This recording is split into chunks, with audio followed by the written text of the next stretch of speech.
네, 중국의 정책 동향을 이 시간에 또 앞서서 짚어주셨네요. 앞으로 상당히 또 중요한 자료가 될 것 같습니다. 계속 또 시세와 함께 또 병행해서 이 자료들을 좀 살펴볼 필요가 있겠네요.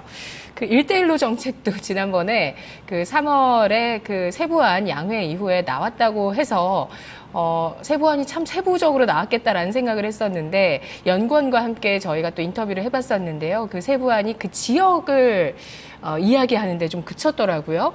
그래서 표면적인 게 아니라 좀 더 중국의 내용들도 깊숙이 계속해서 살펴보실 필요 있겠는데요. 자, 오늘도 중국 이야기 헬로우 차이나에서 들어보겠습니다. 오늘 한국투자증권 이문선 주임 만나보시죠. 안녕하세요. 네, 안녕하십니까. 네, 주임님 반갑습니다. 자, 중국 증시도 조정 구간에 들어가는 모습이죠. 바로 그 1월에, 지난 1월에 20일 이평선 이탈하고 한 달 정도 조정을 받고 다시 상승 추세 복귀를 했습니다. 지금 다시 또 20일 이평선을 어제까지 하락폭을 키워내게 되면서 20일 이평선 지금 이탈했는데 이걸 완전히 또 추세 이탈로 보기에는 좀 성급한 것 같고요. 어떤 이상 기류가 감지된다고 보시는지 지금 조정에 대해서 중국 증시 어떻게 바라보고 계시는지 코멘트 먼저 부탁드릴게요. 지금 중국 증시 조정 상당히 많이 받고 있는데요. 저는 긍정적인 시그널이라고 생각을 됩니다. 당연히 이제 멀리 가려면 쉬었다 가야 되고 빨리 가는 것보다는 사실 멀리 가는 게 중요한데 지금은 사실 쉬는 게 중국 증시 자체는 쉬는 게 맞다고 보고요.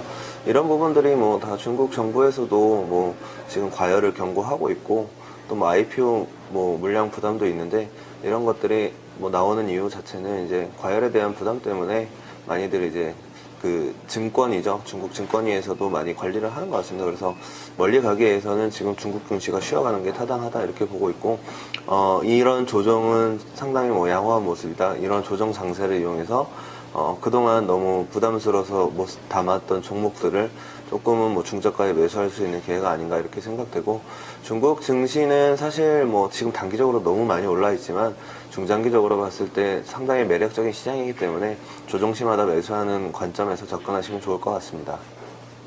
맞아요. 상당히 복합적이고 큰 변화가 일어나고 있는 우리 이웃 국가이기 때문에 또 증시 흐름도요, 최근에 조정 받을 땐 받고 또 올라갈 땐 올라가고 조정도 한 달 정도 딱 받고 올라가고 이런 식으로 가서 정말 부럽습니다. 네. 우리도 조금 더 안정적으로 흘러갔으면 이런 조정도 더 의연하게 받아들일 수 있겠다는 생각 드는데, 중국 증시 안에서 또 종목 이야기 들어보죠. 오늘 어떤 쪽 이야기 가지고 오셨나요? 예, 그동안은 제가 한 번도 커버하지 않았는데, 은행을 오늘 한번 들고 왔습니다. 그래서, 상해포동발전은행이라고 하는 이제 종목을 오늘은 좀 소개해 드리려고 합니다. 은행을 제가 그동안은 추천을 안 드렸었는데, 최근에 증시 하락하면서 같이 조정을 좀 받았습니다. 그렇기 때문에 이제, 금융주가 이제 상승장에서는 좀 부담스러운 면이 있는데 이렇게 조정 장세에서는 좋은 가격에 매수할 수 있는 찬스가 되지 않을까 이렇게 생각을 해서 오늘은 상해포동발전은행이라는 종목 소개해 드리려고 하고요. 코드 번호는 600000입니다. 아마 후광퉁 그 프로그램, 매수 프로그램 여시면 가장 먼저 뜨는 종목이 아마 상해포동발전은행일 겁니다. 줄여서 포발은행이라고도 하고요. 그래서 요 기업 소개를 좀 드리자면 이제 국유은행입니다. 국유은행이고 이름에서도 보시면 아시겠지만 상해 지역에 좀 집중돼서 이제 은행업을 영위하는 회사다 이렇게 좀 보면 될 것 같습니다.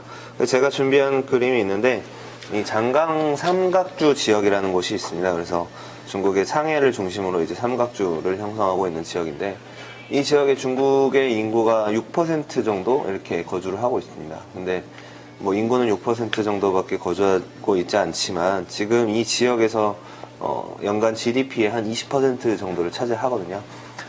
많이들 아시겠지만 상해 지역을 중심으로 해서 상당히 발전이 많이 이루어진 그런 지역이고요. 그래서 이 지역에서 집중적으로 영업을 하고 있는 회사다 이렇게 보시면 될 것 같고, 상하이, 저장, 장수 요 지역의 영업 그 매출 비중이 한 40% 정도 된다 이렇게 생각하시면 될 것 같습니다. 그래서 앞으로도 상당히 이 지역, 지금은 중국도 이제 균형 발전을 이루려고 조금씩 노력하고 있지만, 아무래도 이 집중도가 좀 돼 있습니다. 상해 지역에 뭐 투자가 좀 몰리면서 이 지역에 대한 집중도가 몰려 있는데 앞으로도 이 지역의 성장률이 좀 높을 전망이다. 그래서 이 지역을 기반으로 하는 금융업은 상당히 발전 가능성이 높다. 이렇게 좀 보고 있습니다. 그래서 지역에 좀 집중하는 투자 이렇게 생각하시면 될 것 같습니다. 그래서 아무래도 뭐 한 도시가 발전하게 되면 장강 삼각주 정도 되면 도시라기보다는 하나의 뭐 도 정도, 우리나라로 치면 도 정도 될 것 같은데요. 지역이 발전하게 되면 뭐 소득이 증가하고, 소득이 증가하게 되면 또 뭐 대출이라던가 뭐 이런 부분들이 또 성장을 하게 돼 있습니다. 그래서 뭐 담보대출이라던가 또 뭐 예금도 많이 할 것 같고요. 그래서 순이익이 아무래도 은행업 같은 경우는 뭐 지역 소득 수준이 경제 수준이 높아지면서 뭐 대출 성장, 그 다음에 예금, 예대 마진들을 이렇게 먹어가면서 이렇게 커갈 수가 있습니다. 그래서 중국이 최근에 좀 문제가 되고 있는 게 뭐 부동산 부실 문제 이런 것들이 부실 자산으로 은행들이 좀 대출을 많이 했다, 이런 이슈들이 조금 있는데, 장강 삼각주 이 지역에 보면은 건물들이 화려하게 좀 많이 올라가 있죠. 근데 이게 부실이다 아니다 이런 논란들이 많이 있습니다. 그래서 뭐 중신은행, 건설은행, 초상은행 이런 은행, 시중은행들의 부실 대출이 40%가 장강 삼각주 지역에 편중돼 있다, 이런 이슈도 좀 있었는데요. 다른 은행과 비교했을 때 포발은행, 상해 포동발전은행 같은 경우는 이 부실 대출이 좀 적은 편입니다. NPL 비율 제가 그림을 또 준비를 했는데, 중국 은행 평균이 한 1.2% 정도 되는데, 이제 포발은행 같은 경우는 0.9% 정도 부실 대출이 이렇게 되는 걸로 나와 있기 때문에 중국 은행 평균보다는 낮습니다. 그래서 좀 안정적이다, 다른 기타 시중 은행보다는 좀 안정적이다, 이렇게 생각을 하시면 될 것 같고, 왜 이렇게 뭐 부실 대출 비율이 다른 은행보다 적냐, 이렇게 반문을 하신다면, 이제 이 은행 같은 경우는 좀 영업을 그래도 대출 관련해서 영업을 좀 보수적으로 하고 있다. 그래서 오히려 지금에서는 이제 부실 자산들이 없기 때문에 좀 탄탄하게 안정적으로 성장할 수 있는 기업이다, 이렇게 생각하시면 될 것 같습니다. 그리고 또 한 가지가 지금 중국에서 최대 금융업에서 최대 이슈가 이제 아무래도 모바일 관련한 뱅킹, 뭐 핀테크라고도 하죠. 그래서 알리페이, 알리페이도 있고요. QQ페이, 뭐 이런 텐센트에서 하는 뭐 그런 것도 있고요. 그래서 시중 은행들이 좀 핀테크에 좀 뒤처지는 게 아니냐, 이렇게 걱정하시는 부분들도 있는데, 지금 동사 같은 경우는 차이나 모바일이죠. 그러니까 한국의 SK텔레콤 같은 최대 이제 이동통신 회사인데, 차이나 모바일과 좀 협력을 해서 이 포동발전은행의 결제 시스템을 좀 같이 이렇게 보급해 나가고 있는 상황입니다. NFC를 이용해서 결제를 하고 있고요. 아직까지는 뭐 이용자 수는 많지는 않지만 그래도 시중은행 중에서는 가장 핀테크의 선두에 서 있다, 이렇게 보시면 될 것 같아서 앞으로 뭐 지속적으로 성장 가능한 금융사다, 이렇게 생각하시면 좋을 것 같습니다. 네, 알리페이 얘기를 해주셨는데, 알리페이 국내에서도 결제합니다. 중국인들이 많이 이용을 하고 있어서 국내에서도 요커를 잡기 위해서 뭐 호텔이나 편의점이나 또 은행까지도 이 알리페이와 업무 협약을 하면서 인프라를 깔면서 중국인들이 쉽게 결제할 수 있게 만든다, 이런 내용들도 있는데요.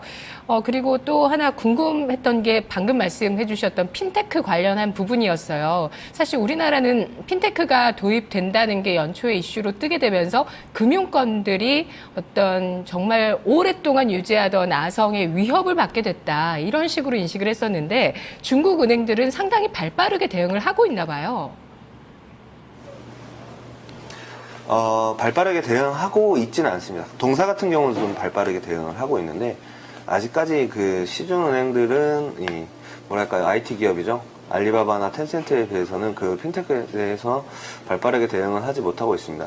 최근에 알리바바에서 하는 위어바오라는 시스템이 있어요. 알리페이 안에 있는 시스템인데, 이 시스템 안에서 예금을 하면 금리를 5% 정도 주고요. 지금 중국의 시중은행 예금 금리가 한 많아야 한 4% 정도 되고, 뭐 재테크 예금이라고 해서 5% 가까이 주는 것도 있습니다만, 그 위어바우라는 시스템 안에서 MMF에 뭐 이제 투자를 해가지고 예금을 한 5% 정도 주고 있고, 또 아시겠지만 알리페이는 결제도 편리하거든요.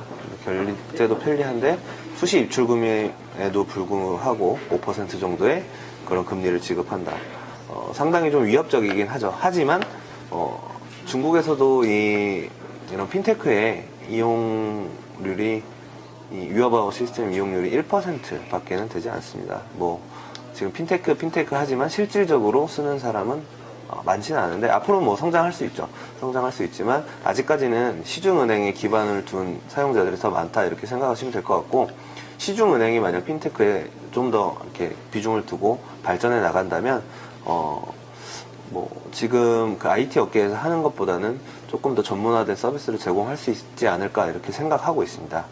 네. 아무래도 뭐 안전성이나 뭐 보안이나 이런 부분들이 아직은 새로운 산업이기 때문에 그런 부분들이 이제 많은 사람들에게 신뢰로 인식이 되면서 시스템이 받아들여지면 좀 더 확대가 되겠죠. 중국도 핀테크 선두 국가인데 아직도 핀테크에 대해서는 많이 활성화되지는 않았네요.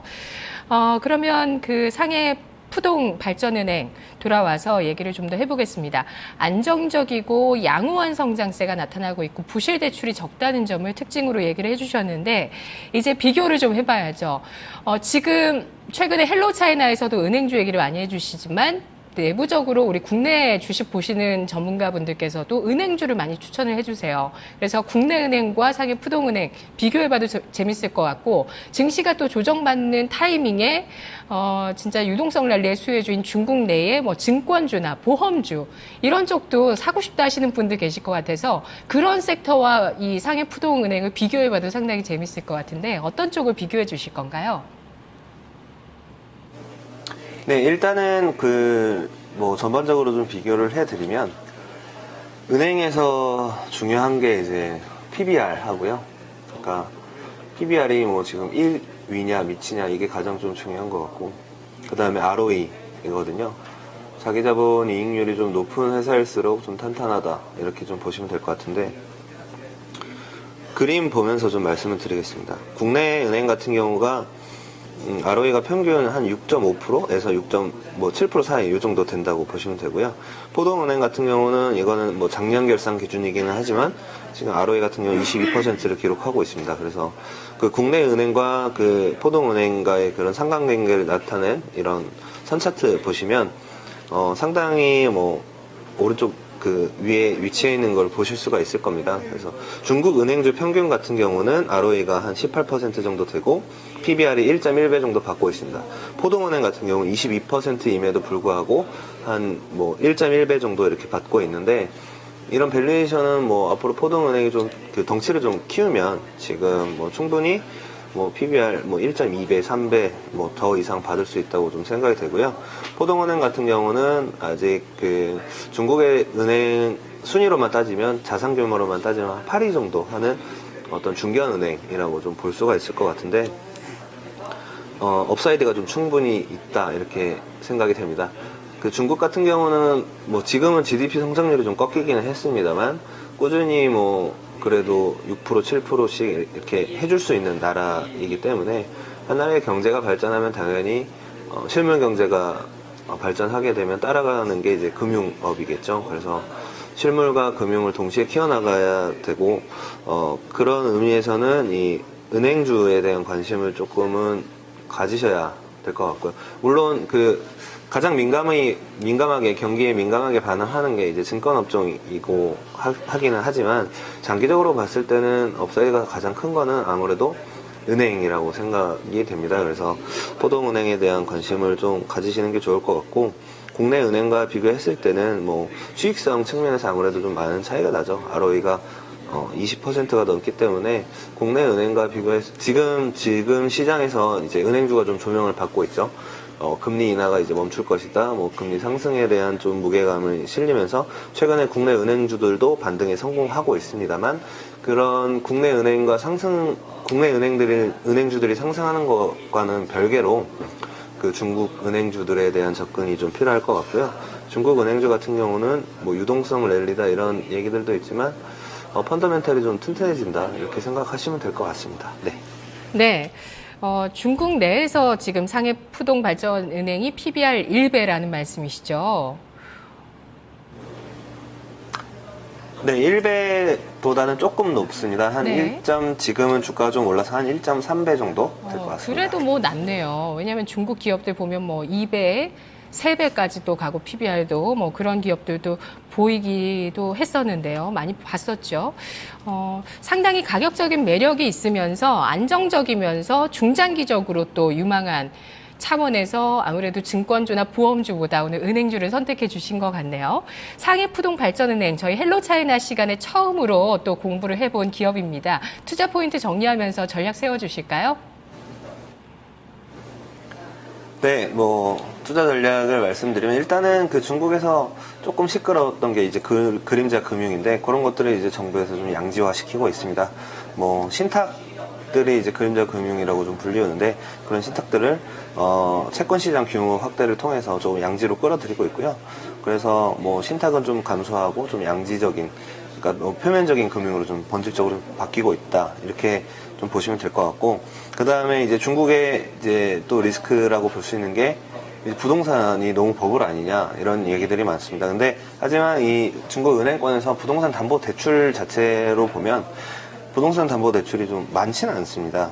보시면 한국이 한 30% 정도 되는데 중국은 아직 그 20%에 채 못 미치는 그런 부동산 담보 대출을 보이고 있기 때문에 예를 들어서 그 부동산 담보 대출이 크게 문제가 됐던 게 이제 미국의 서브프라임 모기지까지 이어졌습니다. 그래서 그런데 뭐 그 부분은 이제 뭐 예를 들어서 집 한 채를 가지고 대출을 받고 또 그거를 신탁으로 싸서 또 뭐 자산 유동화 증권을 만들고 뭐 이런 상품들이 계속해서 이어졌기 때문인데 중국은 이제 부동산 담보 대출 자체가 아직까지는 그런 포지션이 적기 때문에 그런 부분은 조금 크게 리스크라고 생각 안 하셔도 될 것 같고요. 그런 부분도 있고 그 다음에 아까도 말씀드렸지만 알리페이나 이런 위협아웃 시스템은 이런 위협들이 크지는 않을 것이다. 물론 뭐 장기적으로 봤을 때는 뭐 은행과 견줄 만한 핀테크 사업으로 성장할 수 있지만 현재까지는 뭐 크게 위협될 것 같지는 않다. 그리고 푸동발전은행도 뭐 NFC를 통해서 그 핀테크에 진출하에 있기 때문에 뭐 충분히 방어는 해놓은 상태다 이렇게 생각이 됩니다.